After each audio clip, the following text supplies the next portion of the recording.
মানুষ যখন তোমার পাশে থাকার প্রতিশ্রুতি দেয় তখন সে শুধু কথায় নয়, কাজেও প্রমাণ করুক। কারণ প্রতিশ্রুতি না রাখার মানুষই সবচেয়ে বেশি কষ্ট দেয়। এই পৃথিবীতে সবচেয়ে কঠিন কাজ হলো সত্যিকারের মানুষ চেনা। কারণ অনেকেই মুখে বেরেস্তা, ভিতরে বিষধর সাপ।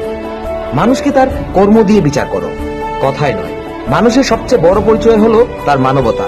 মানুষ জন্মে না মহান হয়ে, মানুষ মহান হয় তার কাজের মাধ্যমে। ভালো মানুষ হতে চাইলে আগে মানুষ হওয়া শিখো। মানুষের মধ্যে যে ভালোবাসা আছে সেটাই তাকে বিশেষ করে তোলে। মানুষের অন্তরটাই তার আসল মুখ। মানুষ শুধু কথায় নয়, তার কাজের মাধ্যমে নিজেকে প্রমাণ করে। মানুষের মন সবচেয়ে জটিল জিনিস। তা যদি ভালো না বুঝে তাহলে অপকর্ম করবে। মানুষ যত বড়ই হোক না কেন, বিনয় না থাকলে সে ছোট।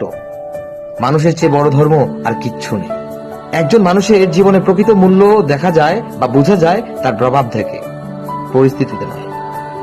মানুষ শুধু নিজের জন্য বাঁচলে সে মানুষ নয়, অন্যের জন্য বাঁচলেই সেই মানুষ। মানুষ চেনা কঠিন নয়, কঠিন হলো মানুষকে বিশ্বাস করা। কাকে বিশ্বাস করবেন? মানুষ যত বড় হয় তত বড় মুখোশ পড়ে। আজকাল আর চরিত্র দেখা যায় না মানুষের, দেখা যায় তার অভিনয়। পৃথিবীতে সবচেয়ে বিপজ্জনক অস্ত্র হলো মানুষের বিশ্বাস ভঙ্গকারী। এরা একবার নয়, বারবার মানুষের সাথে প্রতারণা করে। ভালো মানুষ হওয়ার জন্য মুখে সুন্দর কথা বলা যথেষ্ট নয়, তার কাজে ও মনোভাবেই প্রকাশ হয় সে আসলে মানুষ।